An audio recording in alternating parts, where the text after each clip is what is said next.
Pertama sekali Ustaz ingin jawab, dan pertanyaan ini sangat selalu diajukan. Oleh sebab itu Ustaz mau jawab secara ringkas saja. Pak Ustaz, betulkah bila kita baca salawat yang dipanggil dengan salawat Fatimiyah, bila kita baca pada waktu petang hari Jumaat,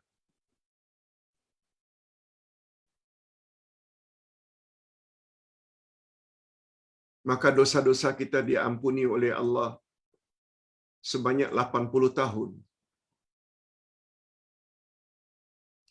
Dan Allah Subhanahu Wa Taala beri kita pahala, ganjaran pahala seperti telah beribadat 80 tahun. Ustaz ingin jawab secara ringkas bahawa riwayat itu tidak sahih. Fadilat seperti itu tidak sahih. Walaupun Nabi sangat anjurkan bersalawat kepada baginda yang ganjarannya sangat besar, lebih-lebih lagi pada hari Jumaat. Itu sahih. Banyak-banyaklah bersalawat pada hari Jumaat. Tapi mendakwa fadilatnya, kelebihannya dapat menghapuskan dosa selama 80 tahun yang pernah dilakukan, malah mendapat pahala seperti beribadat 80 tahun, itu tidak sahih, kata ulama hadis. Cukup itu jawaban Ustaz secara ringkas. Tolong ya, lain kali jangan tanya lagi. Tak kurang dari 5 kali Ustaz dah jawab.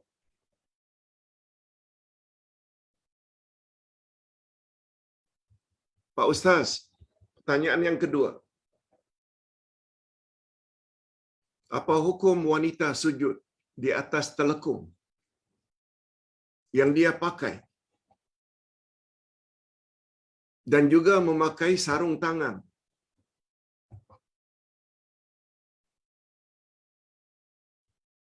Tidakkah itu bermakna terhalang sujud di atas 7 anggota? Jawabannya,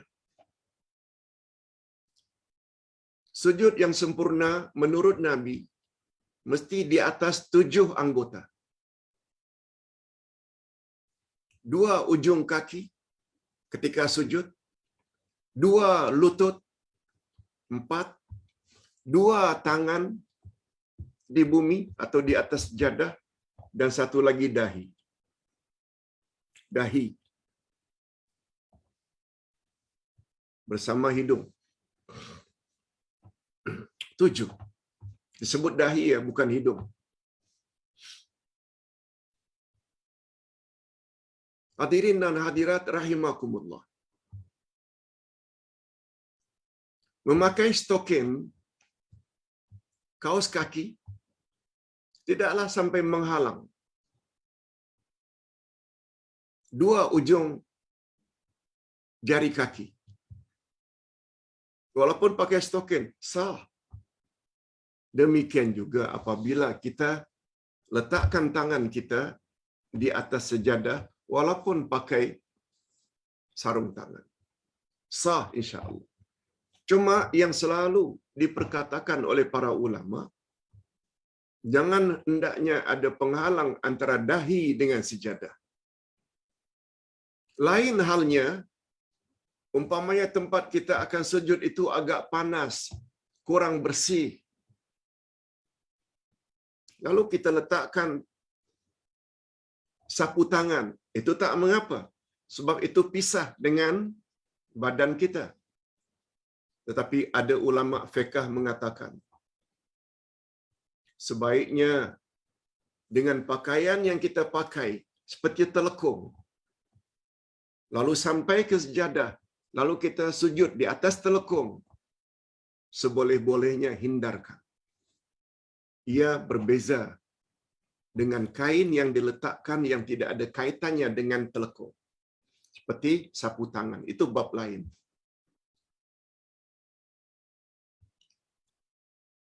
Jadi nasihat Ustaz, usahakan ketika kita sujud, jangan sampai seperti syal yang Ustaz pakai.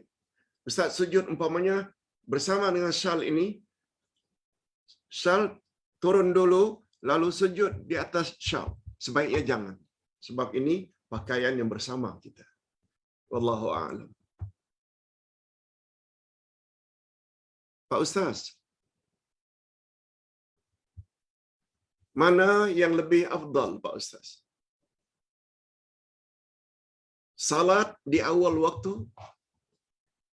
atau sedikit terlambat karena ingin berjamaah dengan suami atau dengan anak atau dengan istri? Barangkali pertanyaan ini ada kaitannya dengan kenyataan Ustaz semalam bahwa Nabi SAW bersabda, amal yang paling afdal adalah salat pada awal waktu. Zuhur umpamanya masuk 1:15 minit. Sebagai contoh, kedengaran azan. Lalu kita salat lebih kurang 10 minit kemudian. 1:25 itu tergolong awal waktu. Tapi ingat ya, waktu salat dipanggil dengan waktu muwassa'. Waktunya luas. Waktu dalam ibadat ada dua. Waktu yang mudayyak, waktu yang sempit. Tidak boleh tidak kena buat waktu itu. Contoh, puasa dalam bulan Ramadan. Tak boleh kita delay. Ramadan kali ini banyak orang order kuih muih. Macam mana kalau saya buat puasa bulan Muharram, Safar? Tak boleh. Itu namanya waktu itu mudayyak. Ramadan, kata Allah, Ramadan mesti buat puasa wajib. Sebulan dalam setahun. Itu mudayyak. Masa untuk salat pula muwassa'. Muwassa' maknanya luas. Masuk waktu zuhur jam 1:15. Berakhir waktu zuhur, masuk waktu asar 5:45. Maaf, 4:45. 15 minit sebelum jam 5. Mau salat jam 2 boleh. Mau salat jam 3 boleh. Mau salat jam 4 boleh. Hanya saja bila salat awal waktu itu amal yang paling baik, kata Nabi. Okey, itu kita tak nafikan. Timbul pertanyaan, Pak Ustaz, saya ingin salat awal waktu. Tapi salat munfarid. Salat sendirian. Mana yang lebih afdal karena ingin mengejar amal yang paling baik iaitu salat pada awal waktu? Saya salat sendirian. Daripada menunggu anak, menunggu suami, atau suami menunggu isteri, menunggu anak yang begitu lama di dalam bilik air untuk mengambil uduk, sampai setengah jam kemudian. Jam 2 akhirnya salat zuhur. Tapi berjamaah. Itu pertanyaannya. Salat sendirian awal waktu, tapi sendirian. Setengah jam kemudian dapat berjamaah. Mana yang lebih afdal? Jawabnya, yang lebih afdal adalah salat berjamaah. Walaupun agak sedikit terlambat. Sebab Nabi SAW bersabda, salatul jamaah afdalu min salatil fadhi bisab'ah wa ishrina darajah. Salat berjamaah lebih afdal dari salat sendiri-sendiri 27 derajat. Berjamaah lebih afdal. Walaupun agak sedikit terlewat. Itu sebabnya Nabi Muhammad sallallahu alaihi wasallam dalam ilmu fiqh ada pembahasan yang dipanggil dengan i'adah, mengulangi salat. Mengulangi salat. Andai kata salat Isya kita salat di rumah, lalu keluar rumah cari makan, tiba-tiba lalu di suatu masjid yang baru qamat karena ada kelas maghrib Isya. Isyaknya dilewatkan jam 9.30, jam 10. Kita dah salat Isyak di rumah. Tapi begitu terdengar, kata ulama fiqh, dianjurkan sangat supaya kita singgah di masjid itu untuk salat berjamaah. Salat berjamaah semakin ramai, semakin afdal.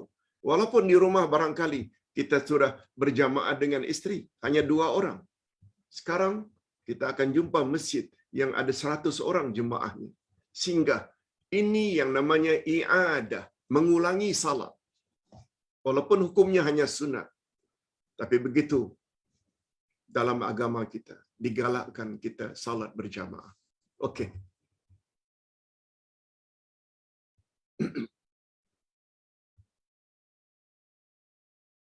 Itu sebabnya isteri kita, kalau dia sudah salat Zuhur, lalu kita sebagai suami masih di luar lagi, tapi haluan balik. Sampai di rumah, isteri sudah selesai salat Zuhur. Nah, karena dia tahu suaminya akan salat, dia berimam pada suaminya. Diulangnya balik. Sebab tadinya dia salat walaupun pada awal waktu sendirian. Suami datang, lalu salat Zuhur jam 2, jam 2.30. Lalu dia jadi makmum. Yes, macam itu salat yang paling afdal karena berjamaah. Hadirin dan hadirat rahimakumullah. Ustaz teruskan.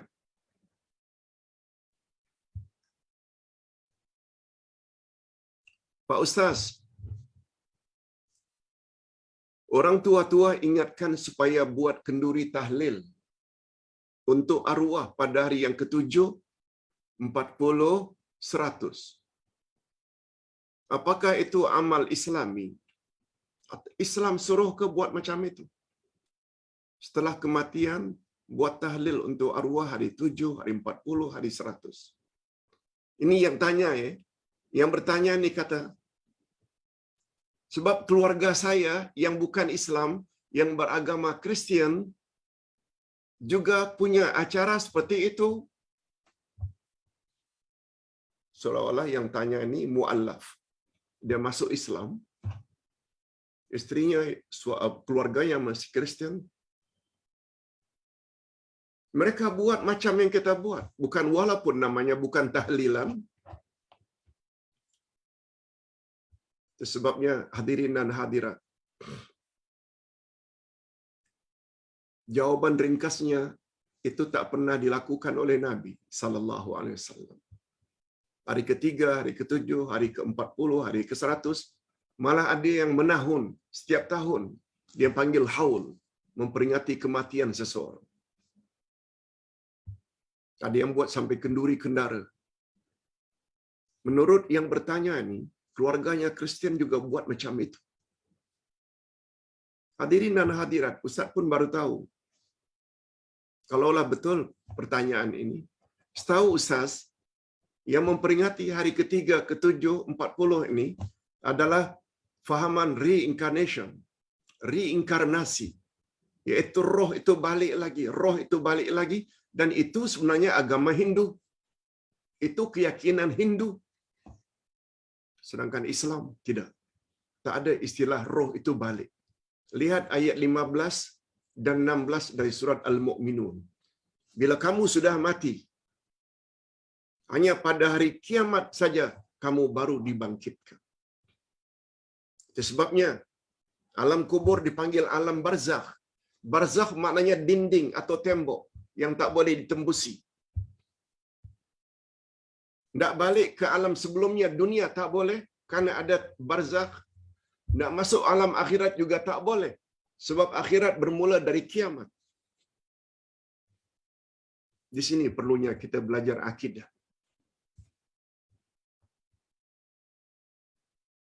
Bahaya mengikuti fahaman orang-orang Hindu, Kristian. Sebab Nabi bersabda dalam hadis sahih, "Man tashabbaha biqaumin fahuwa minhum." Siapa yang menyerupai amalan suatu kaum, dia masuk kaum itu. Tak pasal-pasal jadi Hindu. Na'udzubillah.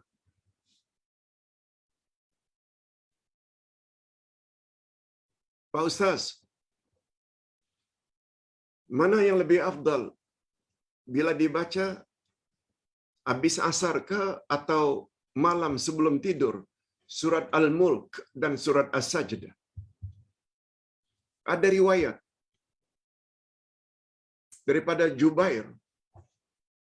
Kata beliau, Nabi Muhammad sallallahu alaihi wasallam, baginda tidak tidur kecuali setelah beliau atau baginda membaca terlebih dahulu sebelum tidur surat Al-Mulk dan surat As-Sajdah. Jelas dari riwayat itu yang paling afdal membaca Sajdah dan Al-Mulk pada waktu malam. Pada waktu malam, habis Isya atau sebelum tidur, itu lebih afdal. Nak baca siang boleh, tapi sunnah Nabi dibaca sebelum tidur. Pertanyaan berikutnya. Pak Ustaz, dalam buku wirid yang Ustaz tulis, ada satu zikir yang berawal dengan asbahna ala fitratil Islam. Kami pada waktu subuh di atas fitrah Islam. Di atas keislaman.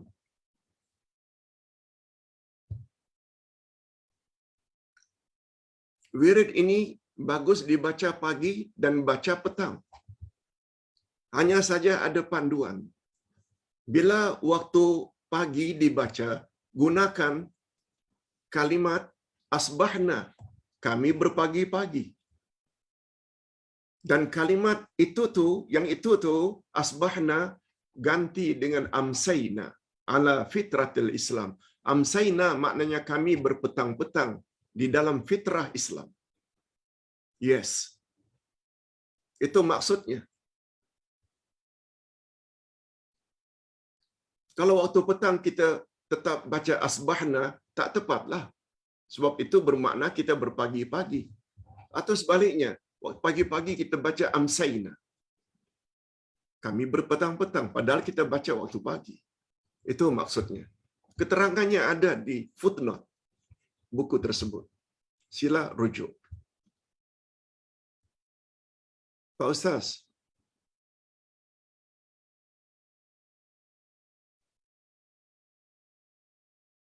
sudah 6 pertanyaan. Terakhir. Ustaz ada sebut tentang adab-adab perbezaan pendapat. Kita boleh berbeza pendapat dalam perkara furu' atau cabang. Biasanya perkara fiqh. Tapi jangan berbeza pendapat dalam bab akidah atau usul. Hadirin dan hadirat, lalu ditanya, macam mana terhadap pandangan sesetengah orang? Ada yang mengatakan Allah itu bersemayam di atas arasy. Dan ada pula puak yang mengatakan Tuhan itu di mana-mana. Mereka tak percaya Allah itu bersemayam di atas arasy. Padahal ayat Quran sungguh banyak. Sampai 7 kali Allah berfirman, Ar-Rahmanu 'alal 'arsy istawa. Allah bersemayam di atas arasy. Pertanyaan ini sangat selalu ditanya dan diulang-ulang. Hadirin dan hadirat, dalam bab ini, yaitu bab tentang sifat-sifat Allah, walaupun menyangkut perkara akidah. Umat Islam yang berpahaman Ahlus Sunnah wal Jamaah sudah iktiraf, akui ada dua cara pemahaman terhadap ayat tersebut. Menurut salafus saleh, kalau Allah bersemayam di atas arasy, katakan saja Allah memang bersemayam. Sebagaimana pandangan Imam Malik. Al-istiwa'u maklum. Bersemayamnya Allah di atas arasy sudah termaklum. Sudah kita fahami. Wal kaifiyatu majhul. Bagaimana Allah bersemayam kita tak tahu. Jangan bahas. Wal imanu bihi wajib. Beriman Allah bersemayam di atas arasy wajib. Sebab ada 7 ayat Quran menyebutnya. Wasu'alu anhu bid'ah. Bertanya macam mana Allah bersemayam, bid'ah. Bid'ah maknanya perkara baru yang tak pernah dipertanyakan di zaman Nabi masih hidup. Cukuplah itu sebagai panduan. Namun demikian, ada satu lagi fahaman. Ini bukan salaf. Ini khalaf namanya. Yang mendakwa kita mesti takwilkan sifat Allah bersemayam dengan Allah memerintah. Istawa menjadi istaula. Puak salaf tidak setuju dengan pandangan ini. Wajah Allah dengan makna reda Allah. Allah turun ke langit dunia. Yang turun itu rahmat Allah, bukan Allah yang turun. Itu maknanya mereka memahami sifat-sifat Allah melalui takwil. Ini pandangan khalaf. Tetapi ulama salaf tak pernah mengkafirkan mereka. Jelasnya, puak Ahlus Sunnah wal Jamaah ada yang cenderung pada salaf, sebagaimana Ustaz sebutkan tadi. Mereka artikan apa adanya dan jangan tanya bagaimana. Yang pasti Allah tak serupa dengan makhluk. Kalau Allah kata dia ada tangan, memang Allah ada tangan. Tangan Allah tak sama dengan tangan makhluk. Titik. Full stop. Kalau Allah ada wajah, memang Allah ada wajah. Jangan tanya macam mana wajah Allah.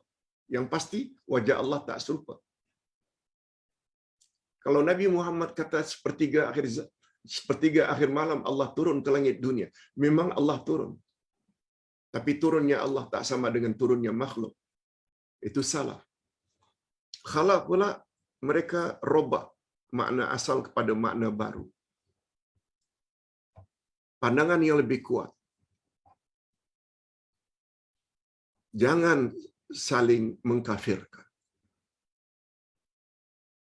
Kedua-duanya Ahlus Sunnah wal Jamaah. Yang pertama salaf, yang kedua takwil ni yang mengatakan Allah itu di mana-mana bukan di atas arasy, itu khalaf. Kepada ustaz bila ditanya, ustaz cenderung pada pendapat yang mana? Salaf. Ustaz cenderung pada salaf. Sebab salaf pernah mendapat sanjungan dari Nabi berdasarkan hadis sahih riwayat Imam Bukhari dan Imam Muslim. Khairun nasi qarni, summa alladhina yalunahum, summa alladhina yalunahum. Sebaik-baik manusia mereka yang hidup sezaman denganku, yakni sahabat, jumpa Nabi. Kemudian kurun berikutnya, kurun kedua, kemudian kurun berikutnya, kurun yang ketiga. Ini yang namanya salaf.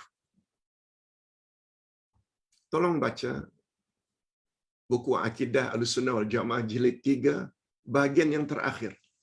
Banyak pembahasan tentang ini.